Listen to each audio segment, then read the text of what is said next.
Pride and Prejudice by Jane Austen. Chapter 45. Convinced as Elizabeth now was that Miss Bingley's dislike of her had originated in jealousy, she could not help feeling how unwelcome her appearance at Pemberley must be to her, and was curious to know with how much civility on that lady's side the acquaintance would now be renewed.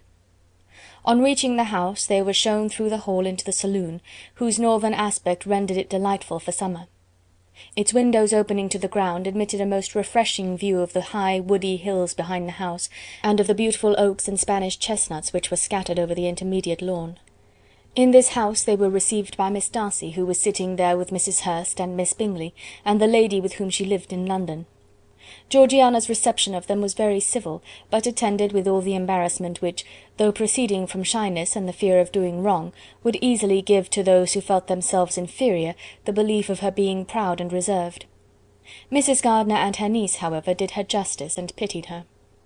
By Mrs. Hurst and Miss Bingley they were noticed only by a curtsy, and on their being seated a pause, awkward as such pauses must always be, succeeded for a few moments.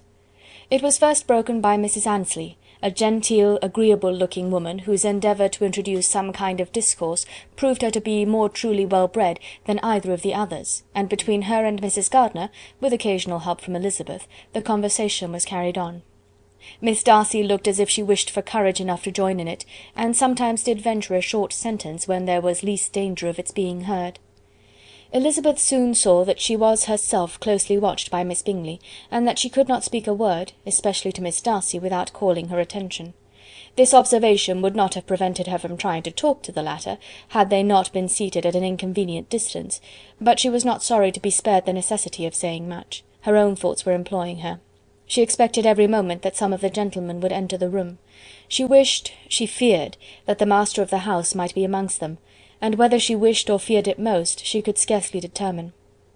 After sitting in this manner a quarter of an hour without hearing Miss Bingley's voice, Elizabeth was roused by receiving from her a cold inquiry after the health of her family. She answered with equal indifference and brevity, and the others said no more.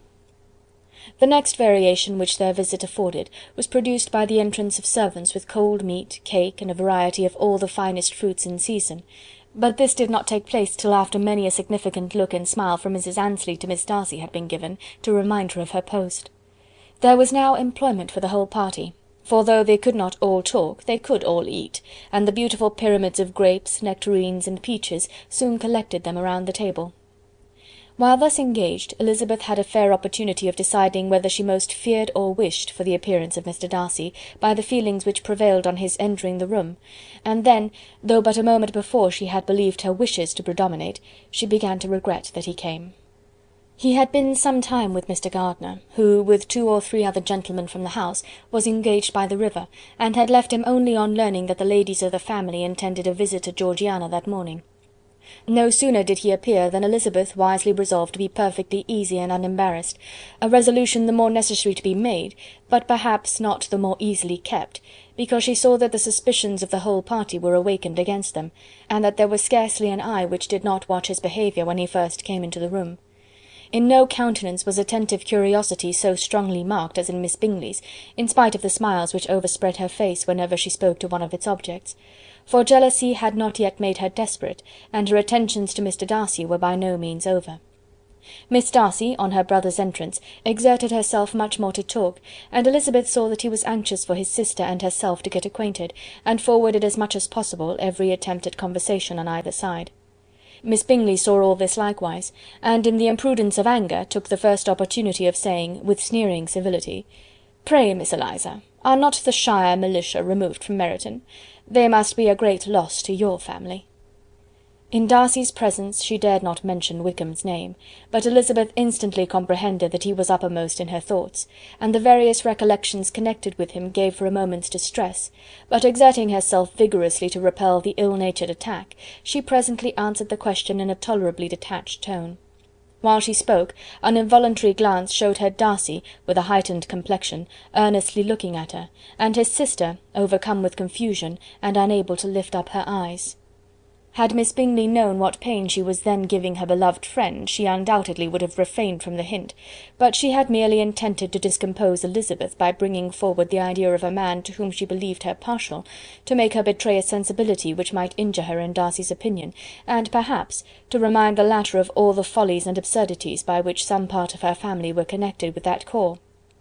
Not a syllable had ever reached her of Miss Darcy's meditated elopement. To no creature had it been revealed, where secrecy was possible, except to Elizabeth, and from all Bingley's connections her brother was particularly anxious to conceal it, from the very wish which Elizabeth had long ago attributed to him of their becoming hereafter her own. He had certainly formed such a plan, and without meaning that it should affect his endeavour to separate him from Miss Bennet, it is probable that it might add something to his lively concern for the welfare of his friend. Elizabeth's collected behaviour, however, soon quieted his emotion, and as Miss Bingley, vexed and disappointed, dared not approach nearer to Wickham, Georgiana also recovered in time, though not enough to be able to speak any more. Her brother, whose eyes she feared to meet, scarcely recollected her interest in the affair, and the very circumstance which had been designed to turn his thoughts from Elizabeth seemed to have fixed them on her more and more cheerfully. Their visit did not continue long after the question and answer above mentioned, and while Mr. Darcy was attending them to their carriage, Miss Bingley was venting her feelings in criticisms on Elizabeth's person, behaviour, and dress. But Georgiana would not join her. Her brother's recommendation was enough to ensure her favour. His judgment could not err. And he had spoken in such terms of Elizabeth as to leave Georgiana without the power of finding her otherwise than lovely and amiable. When Darcy returned to the saloon, Miss Bingley could not help repeating to him some part of what she had been saying to his sister. "How very ill Miss Eliza Bennet looks this morning, Mr. Darcy," she cried. "I never in my life saw any one so much altered as she is since the winter. She is grown so brown and coarse. Louisa and I were agreeing that we should not have known her again." However little Mr. Darcy might have liked such an address, he contented himself with coolly replying that he perceived no other alteration than her being rather tanned, no miraculous consequence of travelling in the summer. "For my own part," she rejoined, "I must confess that I never could see any beauty in her. Her face is too thin, her complexion has no brilliancy, and her features are not at all handsome. Her nose wants character, there is nothing marked in its lines. Her teeth are tolerable, but not out of the common way, and as for her eyes, which have sometimes been called so fine, I could never see anything extraordinary in them. They have a sharp, shrewish look, which I do not like at all, and in her air altogether there is a self-sufficiency without fashion, which is intolerable." Persuaded as Miss Bingley was that Darcy admired Elizabeth, this was not the best method of recommending herself, but angry people are not always wise, and in seeing him at last look somewhat nettled, she had all the success she expected. He was resolutely silent, however, and from a determination of making him speak, she continued. "I remember, when we first knew her in Hertfordshire, how amazed we all were to find that she was a reputed beauty, and I particularly recollect your saying one night, after they had been dining at Netherfield, 'She a beauty! I would as soon call her mother a wit.' But afterwards she seemed to improve on you, and I believe you thought her rather pretty at one time." "Yes," replied Darcy, who could contain himself no longer, "but that was only when I first saw her, for it is many months since I have considered her as one of the handsomest women of my acquaintance." He then went away, and Miss Bingley was left to all the satisfaction of having forced him to say what gave no one any pain but herself. Mrs. Gardiner and Elizabeth talked of all that had occurred during their visit, as they returned, except what had particularly interested them both. The look and behaviour of everybody they had seen were discussed, except of the person who had mostly engaged their attention. They talked of his sister, his friends, his house, his fruit, of everything but himself. Yet Elizabeth was longing to know what Mrs. Gardiner thought of him, and Mrs. Gardiner would have been highly gratified by her niece's beginning the subject. Chapter 45.